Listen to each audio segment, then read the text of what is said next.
कहानी का नाम अंधेरे का गांव। कालीपुर नामक एक छोटा सा गांव था। यह गांव पहाड़ों के बीच स्थित था और पूरी दुनिया से एकदम अलग थलग था।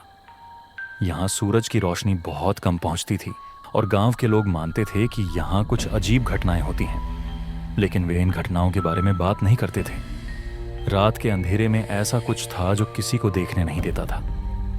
गांव में रात को कोई अकेला बाहर नहीं निकलता था।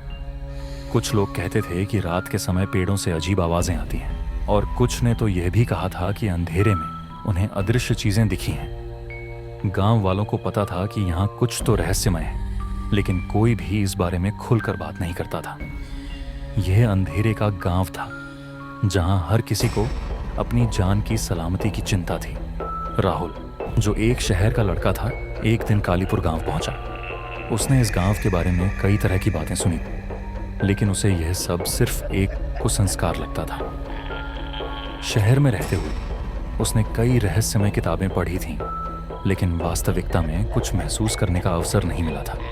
इसलिए राहुल ने तय किया कि वह खुद इस गांव का दौरा करेगा और देखेगा कि क्या सच में यहाँ कुछ अजीब होता है। राहुल गांव में पहुंचा तो शाम का वक्त था। गांव के लोग अपने घरों में थे और बाजार की गलियां सुनसान हो चुकी थीं। राहुल सीधे पुराने बाजार की ओर बढ़ने लगा। बाजार के पास एक पुराना घर था जिसकी खिड़कियां टूटी हुई और उस पर मकड़ी के जाले लगे थे। ये घर देख राहुल का ध्यान खींचा और उसे लगा कि इस घर में जरूर कुछ रहस्य छिपा है। राहुल ने देखा कि आसपास कुछ लोग खड़े थे। जब उन्होंने राहुल को देखा तो एक बूढ़े आदमी ने उसे चेतावनी दी, वो घर छोड़ दे बेटा, वहां कुछ बहुत अजीब होता है। राहुल ने हंसते हुए कहा, यह सब सिर्फ बकवास है, मैं वहां जाकर देखूंगा।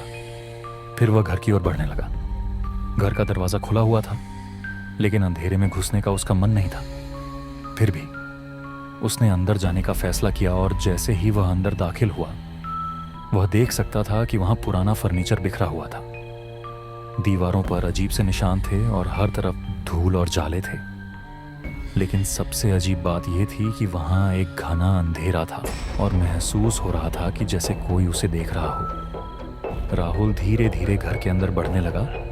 तभी अचानक उसकी कानों में एक कर्कश हंसी सुनाई दी। उसने तुरंत पलटकर देखा, लेकिन वहां कुछ भी नहीं था। राहुल ने अपने कदम तेज किए और घर के भीतर और गहराई में चला गया। वह देख सकता था कि वहां कुछ और अजीब था। मंजिल पर जाते हुए उसके पैरों के नीचे अजीब सी आवाजें आ रही थीं। अचानक उसके पैर जैसे जम गए। उसने पीछे मुड़कर देखा और उसकी आंखों के सामने एक महिला भूत खड़ी थी। उसके चेहरे पर एक डरावनी हंसी थी और उसकी आंखें बहुत बड़ी थीं। वह धीरे धीरे राहुल की ओर बढ़ रही थी। भूत ने कहा, तुमने जो जानने की कोशिश की थी, अब वह तुम्हें देखनी पड़ेगी। राहुल डर के मारे पीछे हटने की कोशिश करने लगा, लेकिन उसका शरीर मानो जकड़ गया था। वह उसे छोड़ने में असमर्थ था। फिर वह भूत और भी भूतों को बुलाने लगा और अचानक पूरे घर में आग लग गई। अंधेरे में भूतों की परछाइयां चारों ओर घूमने लगीं। राहुल को समझ में आ गया कि यही उसका अंत है। राहुल के सामने अब एक और भयावह दृश्य था। घर की दीवारों से खून बह रहा था और वह खून धीरे धीरे फर्श पर इकट्ठा हो रहा था। भूतों ने उसे घेर लिया और उसका शरीर पूरी तरह से सुन्न हो गया।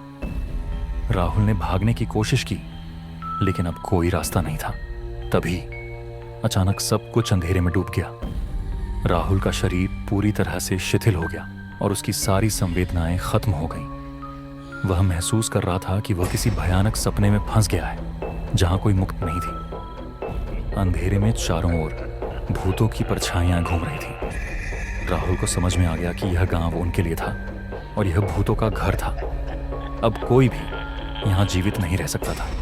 उसके बाद कालीपुर गांव में कोई भी नहीं आया। गांव के हर घर में खामोशी थी और वह पुराना घर जहां राहुल ने अंतिम बार कदम रखा था, अब और भी डरावना हो गया था। लोग कहते थे कि अब भी उस घर से कर्कश हंसी सुनाई देती है और रात को भूतों की परछाइयां उसके अंदर घूमती हैं।